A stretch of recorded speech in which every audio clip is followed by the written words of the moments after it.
अब दोस्तों सबसे ज्यादा जो हमारी प्रॉब्लम आती है कि पैंट की थाई में हमारा खिंचाव आ जाता है, पैंट नीचे से टंगने लगती है और यहाँ पर सिकुड़न हो जाती है। तो हम यहाँ पर परफेक्ट तरीके से मार्क कैसे करेंगे? यदि हमारा यहाँ पर मार्क अच्छी तरीके से नहीं हुआ तो ये हमारी प्रॉब्लम आती रहती है। यहाँ पर मार्क करने का क्या तरीका होता है? बहुत से लोग क्या करते हैं, यहाँ पर 2 इंच पर मार्क कर लेते हैं, बहुत से लोग 1.25 इंच पर मार्क कर लेते हैं, बहुत से लोग 2.5 इंच पर मार्क करते हैं, बहुत से लोग 3 इंच पर मार्क कर लेते हैं। यहाँ पर मार्क जैसे उन्होंने क्या सोचा कि यहाँ पर हम फिटिंग में रख रहे हैं तो 2 इंच पर मार्क कर लेंगे, या लूज में रख रहे हैं 2.5 इंच पर मार्क कर लेंगे। यहाँ पर अलग अलग तरीकों से मार्क करते जाते हैं, लेकिन आपको ये गलती नहीं करनी है। यहाँ पर हमारा मार्क करने का जो तरीका होता है वो प्रॉपर तरीके से हमें करना होता है। यदि हमने यहाँ पर मार्क अच्छी तरीके से नहीं किया तो पैंट में ये शिकायत आती रहेंगी।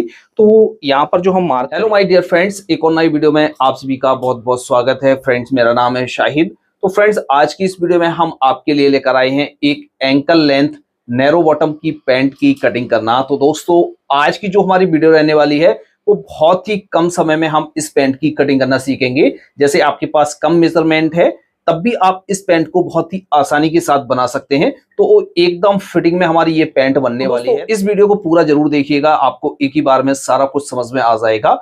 दोस्तों, चैनल पर पहली बार आए हैं तो हमारे चैनल को सब्सक्राइब करके बेल आइकन भी प्रेस कर दें, जिससे आने वाली हर एक नई वीडियो का नोटिफिकेशन आपको समय पर मिलता रहे। और दोस्तों, हमारी इस वीडियो को आप कहां से देख रहे हैं तो कमेंट बॉक्स में जरूर लिखा कीजिए, और आपको किस तरह की वीडियो चाहिए तो ये भी जरूर लिखिएगा। दोस्तों, जैसे आपको भी घर बैठे स्टिचिंग का फुल काम सीखना है तो दोस्तों, आपको स्क्रीन पर एक नंबर दिखाई दे रहा है, वहां पर जाकर आप व्हाट्सएप पर कोर्स की डिटेल ले सकते हैं। तो चलिए दोस्तों, आज की इस वीडियो को शुरू करते हैं और अच्छी तरीके से सीखते हैं।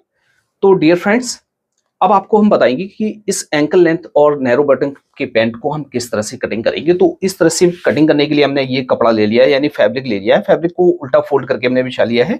सीधे हिस्से अंदर की तरफ है, उल्टे हिस्से हमारे ऊपर की तरफ है।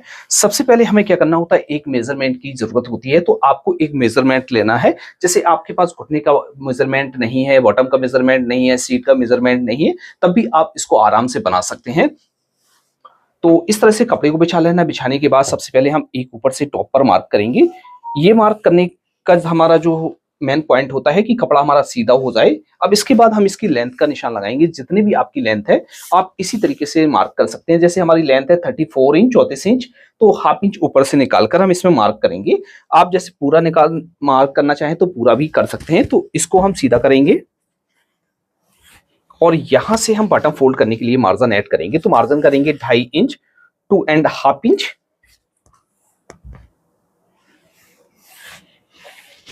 बहुत ही कम समय में और बहुत ही परफेक्ट तरीके से ये हमारी पैंट बनकर रेडी हो जाएगी। यदि आपने इस वीडियो को पूरा देख लिया, किसी और वीडियो को देखने की आपको जरूरत नहीं पड़ेगी। अब इसके बाद हम इसके घुटने का निशान लगाएंगे, यानी मार्क करेंगे। जितनी भी हमारी लेंथ है, इस तरह से जितनी भी हमारी लेंथ है, इसका सबसे पहले तो हमें हाफ कर लेना है। यहाँ से इस तरह से हम हाफ कर लेंगे। हाफ करने के बाद यहां से हम 1.5 इंच नीचे की तरफ एक और मार्क करेंगे। ये हमारा घुटने का मार्क हो गया है। इस मार्क को भी हम सीधा कर लेते हैं। आसन का मार्क करेंगे, यानी लटक का मार्क करेंगे। तो लटक का मार्क हमारा जो किया जाएगा वो लेंथ की और सीट के हिसाब से किया जाएगा। लेंथ और सीट दोनों बराबर हैं, तो इसका 1/4 कर लेंगे। तो 1/4 करेंगे, हमारा होगा 8.5 इंच। क्योंकि ये हमारी लो वेस्ट की पैंट है तो हम इसमें इतना ही मार्क करेंगे। इससे जैसे आपको ऊपर बांधना है तो उसमें हाफ इंच और भी प्लस कर सकते हैं। अब इसके बाद हम साइड से एक मार्क कर लेंगे। ये मार्क करना जरूरी होता है।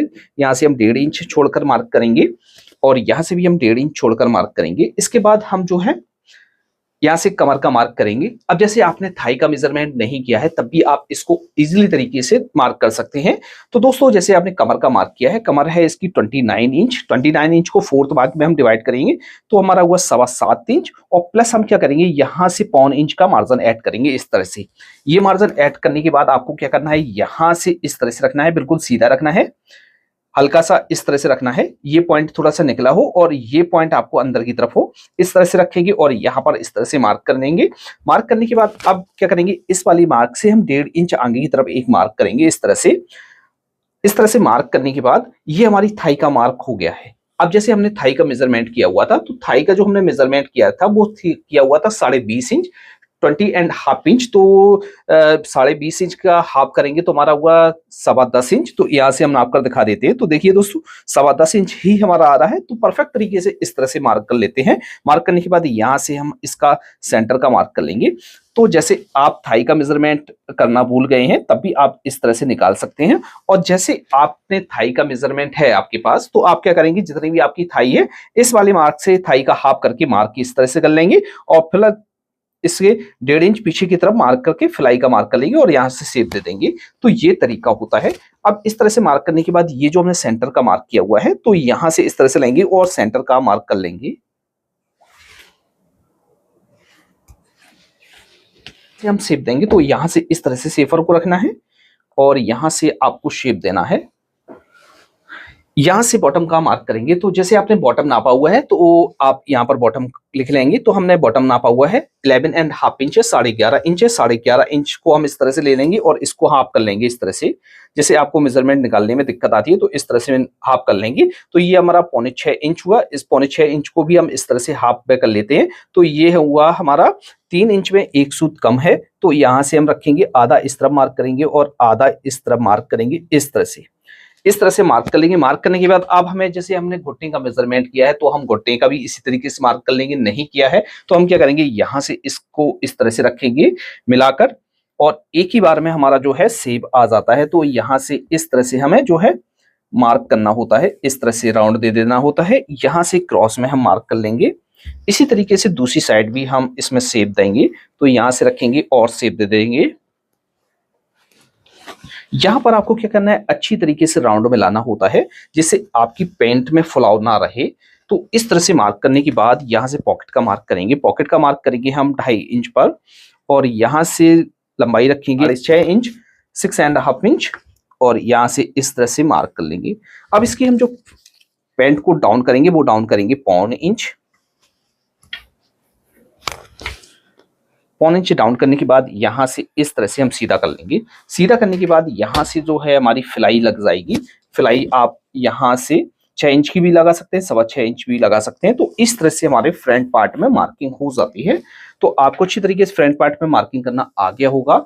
अब इसकी हम कटिंग कर लेते हैं।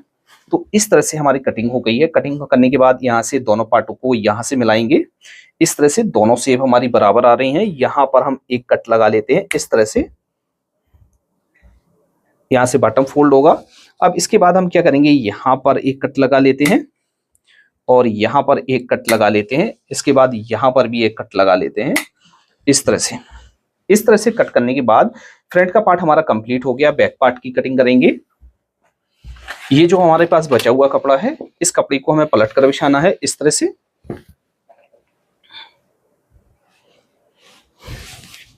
यहां से इस तरह से इसको बिछाना है। बिछाने के बाद हम क्या करेंगे, जो हमने सामने का पार्ट कट किया हुआ था उसको हमें इसके ऊपर बिछाना है। इस तरह से बिछाने के बाद आपको क्या करना है, अब बैक पार्ट में हम मार्किंग करेंगे। ज्यादातर जो प्रॉब्लम आती है वो बैक पार्ट में ही प्रॉब्लम आती है। तो यहां से हम एक मार्क कर लेंगे। अब इसका जो हम बैक का हिस्सा उठाएंगे तो हमने 1.25 इंच इसको डाउन किया हुआ था। 1.25 इंच और ऐड करके हम यहाँ 1.5 इंच इसको उठा लेंगे, सीधा कर लेंगे। सीधा करने के बाद हम क्या करेंगे, यहां से कमर का 1/4 करेंगे। तो कमर है हमारी 29 इंच, 29 का 1/4 करेंगे, हमारा हुआ 7.25 इंच। 1 इंच बैक में डट जाएगी और 1/2 इंच का मार्जिन, तो 1.5 इंच इस तरह से करेंगे और यहाँ पर 2.25 इंच का एक्स्ट्रा मार्जिन ले लेंगे बेल्ट में। अब दोस्तों सबसे ज्यादा जो हमारी प्रॉब्लम आती है कि पैंट की थाई में हमारा खिंचाव आ जाता है, पैंट नीचे से टंगने लगती है और यहाँ पर सिकुड़न हो जाती है। तो हम यहाँ पर परफेक्ट तरीके से मार्क कैसे करेंगे। यदि हमारा यहाँ पर मार्क अच्छी तरीके से नहीं हुआ तो ये हमारी प्रॉब्लम आती रहती है। तो यहाँ पर मार्क करने का क्या तरीका होता है, बहुत से लोग क्या करते हैं, यहाँ पर 2 इंच पर मार्क कर लेते हैं, बहुत से लोग 1.25 इंच पर मार्क कर लेते हैं, बहुत से लोग 2.5 इंच पर मार्क करते हैं, बहुत से लोग 3 इंच पर मार्क कर लेते हैं। यहाँ पर मार्क जैसे उन्होंने क्या सोचा कि यहाँ पर हम फिटिंग में रख रहे हैं तो 2 इंच पर मार्क कर लेंगे, या लूज में रख रहे हैं 2.5 इंच पर मार्क कर लेंगे। यहाँ पर अलग अलग तरीकों से मार्क करते जाते हैं, लेकिन आपको ये गलती नहीं करनी है। यहाँ पर हमारा मार्क करने का जो तरीका होता है वो प्रॉपर तरीके से हमें करना होता है। यदि हमने यहाँ पर मार्क अच्छी तरीके से नहीं किया तो पैंट में ये शिकायत आती रहेंगी। तो यहाँ पर जो हम मार्क करेंगे तो कम से कम हमें यहाँ पर 2.5 इंच का ही मार्क करना है, इससे मार्क कम नहीं करना है। हमारा अलग तरीका होता है, जब हम थाई में फिटिंग में जैसे बना रहे हैं तो थाई में मार्क करने का बहुत अलग तरीका होता है। तो हम यहाँ पर इस तरह से मार्क करेंगे, यहाँ से हम सीधा करेंगे और यहाँ पर मार्क करेंगे 1.25 इंच पर, और यहाँ से सीधा करेंगे और यहाँ पर करेंगे 1 इंच पर मार्क। इस तरह से मार्क करना है। मार्क करने के बाद हम यहाँ से सेफर को रखेंगे इस तरह से, और यहाँ से शेप दे देंगे, नीचे से भी हम इस तरह से शेप दे देंगे। शेप देने के बाद यहाँ से एक्स्ट्रा मार्जिन हम अपनी पैंटों में जरूर रखते हैं, क्योंकि यहाँ पर जैसे कभी थाई टाइट हो जाए तो इसको खोल सकते हैं। तो इस तरह से मार्क कर लेंगे। मार्क करने के बाद यहाँ पर सीट का मार्क करेंगे। तो सीट का मार्क करने का जो तरीका होता है, यहाँ पर हम 1/2 इंच इसको छोड़ेंगे। छोड़ने के बाद क्या करेंगे, जितनी भी हमारी सीट है उसका 1/4 करेंगे और प्लस 1/2 इंच लूजिंग के लिए ऐड कर लेंगे इस तरह से। और इस वाले पॉइंट से इस तरह से हमें इसको मिलाकर रखना है। ये जो पॉइंट दिख रहा है यहाँ से इस तरह से इसको मिलाकर रखना है, और एक मार्क यहाँ से करना है और एक मार्क हमें जो है यहाँ से करना है, और यहाँ पर अच्छी तरीके से हम शेप दे देंगे। तो ये तो तरीका रहा हमारा बैक में सीट का मार्क करने का। अब इसमें हम बैक में डट का निशान कैसे लगाएंगे, तो ये जो हमने 1.5 इंच छोड़ा हुआ है तो इतना ही छोड़ेंगे, और यहाँ से 1/2 इंच छोड़ेंगे। यहाँ से इस तरह से नापेंगे और इसका कर लेंगे सेंटर, और यहाँ पर मार्क कर लेंगे। मार्क करने के बाद यहाँ से 3.5 इंच डट का निशान लगाएंगे। तो इस तरह से हमारी डट का भी निशान लग जाता है। तो आपको अच्छी तरीके से समझ में आ गया होगा। अब इसकी हम कटिंग कर लेते हैं। तो आज की वीडियो को यहाँ पर ही एंड करते हैं। मिलते हैं आपसे नेक्स्ट वीडियो में किसी नए टॉपिक के साथ। तब तक के लिए दीजिए इजाजत। Thanks for watching.